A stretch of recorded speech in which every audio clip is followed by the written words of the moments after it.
Sir నమస్తే అండి. ఈ 12వ ఆవిర్భావ సభ రోజు మీరు ప్రతిపక్షాలకు ఏదైనా గిఫ్ట్ ఇవ్వాలనుకుంటున్నారా? ఇస్తే ఎలాంటిది ఇస్తారు?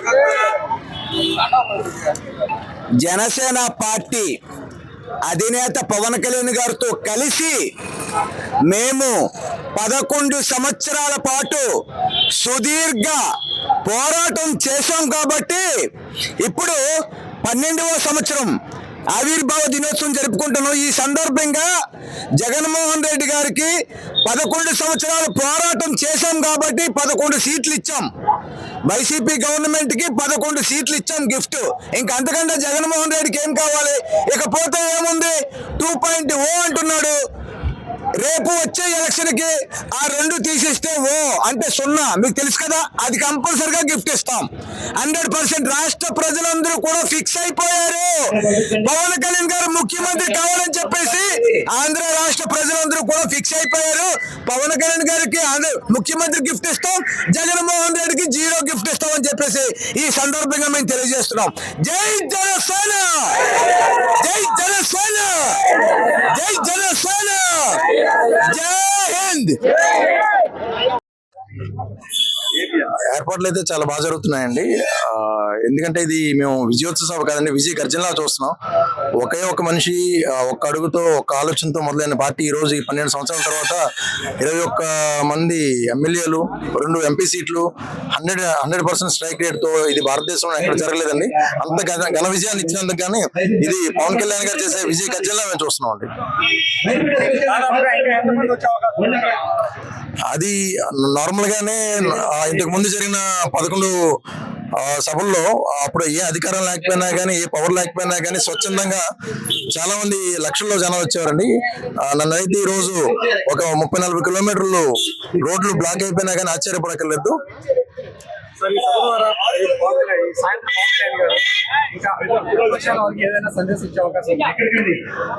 ప్రతిపక్షాలు కన్నా అండి పార్టీ అంతర్గత నిర్మాణం పైన దృష్టి పెడతారని అనుకుంటున్నాం అండి. దాంతో పాటు 11 సంవత్సరాలుగా పార్టీ కోసం కష్టపడుతున్న నిజమైన జన సైనికులకి ప్రాధాన్యత ఇస్తారని మేము బలంగా నమ్ముతున్నాం అండి.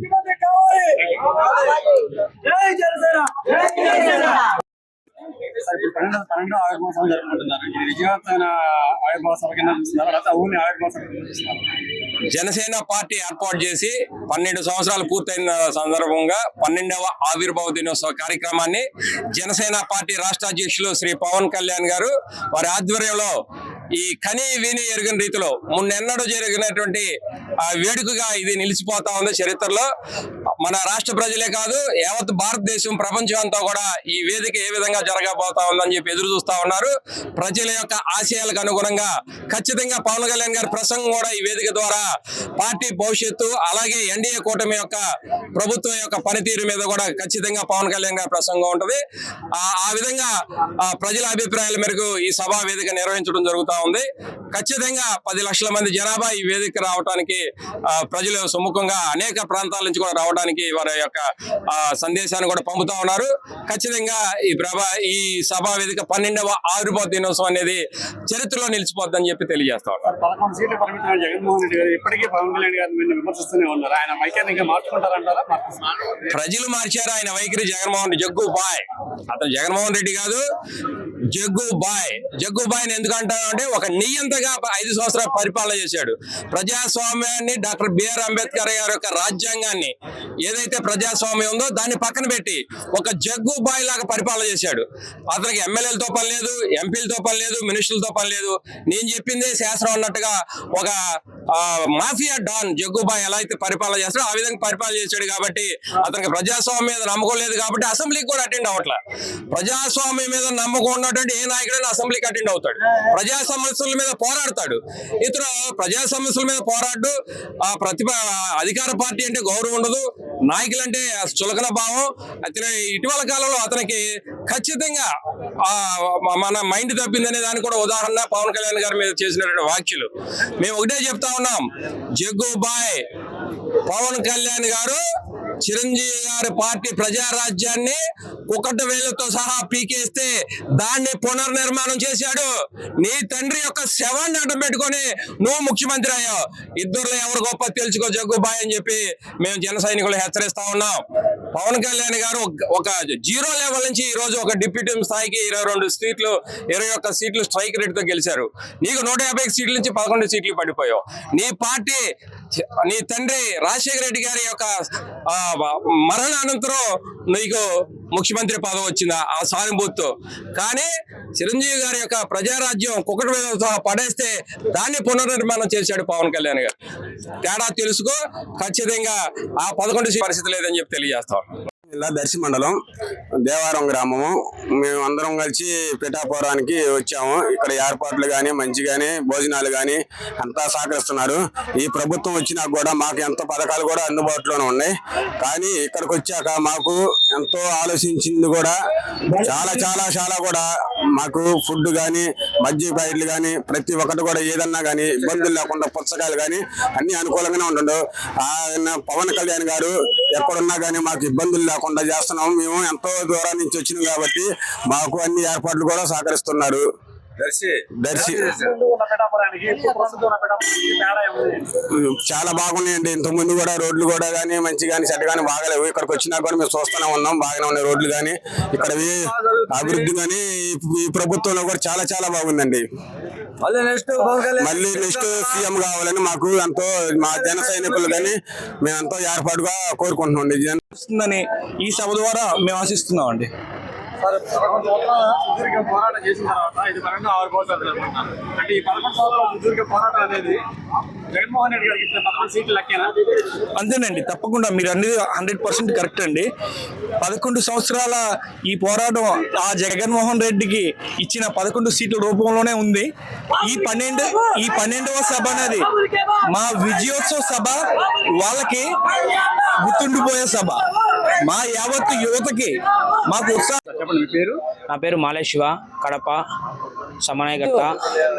గత 11 సంవత్సరాల నుంచి జన సైనికులు, జనసేన వీర మహిళలు, పవన్ మెగా ఫ్యామిలీ అభిమానులు ఎంతో కష్టపడి ఈ పార్టీ మనుగడను సాధిస్తుంది. ఏ రోజు పార్టీలు, రాజకీయ పార్టీలు అంటే దోచుకోవడం దాచుకోవడం దానికే ఉండే నుంచి ప్రజాసేవ, యువత అంటే 10 మందికి ఉపయోగపడాలి, ఆలోచనలు ఉన్నతంగా ఉండాలి, దుర్మార్గులను ఎదిరించాలి, మనోధైర్యం చేయాలని మా రాయలసీమలో గతంలో ఉన్నవాళ్ళు దోచుకునే దానికి రాజకీయాలు చేశారు. కానీ ఒక జనసేన పార్టీ వచ్చినప్పటి నుంచి యువతలో, నాయకులలో, ఇంట్లో ఉండే పెద్ద మనుషులకు కూడా ఒక అవగాహన వచ్చింది. ఎదిరిస్తే పోయే, మా పవన్ కళ్యాణ్ గారు చెప్తుంటారు, ఎదిరిస్తే పోయేది ఏముంది బానిస సంఖ్యలు తప్ప అని. అలాంటి స్ఫూర్తిదాయకమైన నాయకుడు చెప్పిన మాటలు ఎంతో మంది ఉన్నతంగా ఆలోచించి వాళ్ళ మనసులో తెచ్చుకోబోయాయి. దాన్నే కోసం ఎంతో కష్టపడి 11 సంవత్సరాల నుంచి ఏమీ ఆశించకుండా పనిచేసిన ఏకైక పార్టీ ఏదైనా ఉందంటే అది జనసేన పార్టీ. గతంలో మా నాయకునికి ఎన్నో అవమానాలు జరిగాయి. 2 సార్లు పోటీ చేశాడు, ఓడిపోయాడు అని. కానీ ఒక్కసారి మీరు ఆ రోజు ఎన్ని చేశారో రాష్ట్ర ప్రజలందరికీ తెలుసు. దోచుకోవడం కాదు, ఒక్కొక్క ఓటుకు 10,000 రూపాయలు, 20,000 రూపాయలు కూడా ఇచ్చి ఆయన పైన కుట్రలు జరిపారు. కానీ నిజం నిర్భయంగా ఉంటుంది అనే దానికి ఉదాహరణకు ఈ లాస్ట్ టైం ఎలక్షన్లే 21 ఎమ్మెల్యే పోటీ చేస్తే 21 ఎమ్మెల్యే గెలిచాడు. ఎంపీలు 2 చేస్తే 2 గెలిచాడు. ఈరోజు 100% పోటీ చేసి గెలిచిన ఏకైక పార్టీ దేశంలోనే జనసేన పార్టీ. అలాగే ఆయన నిజాయితీకి ఇది నిదర్శనం తప్ప వేరేదేం కాదు. రాష్ట్ర ప్రజలు రాబోయే రోజుల్లో ఆయన ఉన్నతంగా ఉండాలని, సీఎం కూడా కావాలని కోరుకుంటున్నారు. జనసేన నాయకులు, కార్యకర్తలు ఇన్ని ఏళ్ళు కష్టపడిన ప్రతి ఒక్కరికి ఈ సభతో కొత్త ఉత్సాహాన్ని నింపుకుంటుంది. ఎందుకంటే గతంలో నాయకులు, కార్యకర్తలు అందరూ సమస్యలపైన పోరాడారు.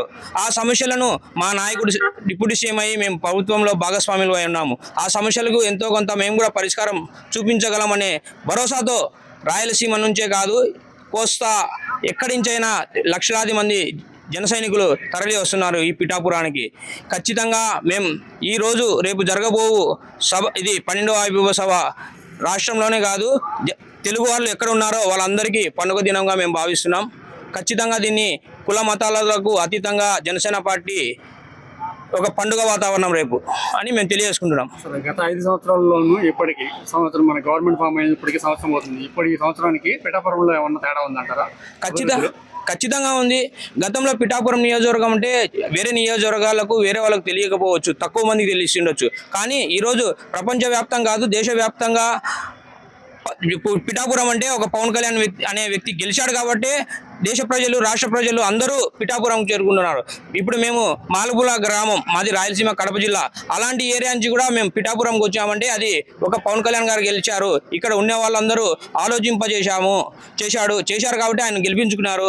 గతంలో మా రాజశేఖర్ పులివెందుల్లో ఉండే మెజార్టీ కంటే జగన్కు చెప్పారు, జగన్ కంటే మెజార్టీ ఎవరికి రాదు అని 175 నియోజకవర్గాలు. కానీ ఆయన కంటే ఎక్కువ మెజార్టీ ఇచ్చిన పిఠాపురం ప్రజలకు మేము ప్రత్యేక ధన్యవాదాలు తెలుపుకుంటున్నాం.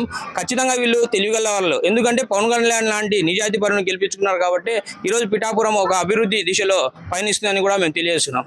సార్, ఇప్పటికీ ఆ పులివెందుల అంటే జగన్మోహన్ రెడ్డి గారు, మాజీ ముఖ్యమంత్రి జగన్మోహన్ రెడ్డి గారు పవన్ కళ్యాణ్ గారిని ఆయన కార్పొరేటర్కి ఎక్కువ, ఎమ్మెల్యేకి తక్కువ అంటున్నారు. దాని గురించి ఆయన కత్తిపోటుకు ఎక్కువ, గొడ్డల పోటుకు తక్కువ.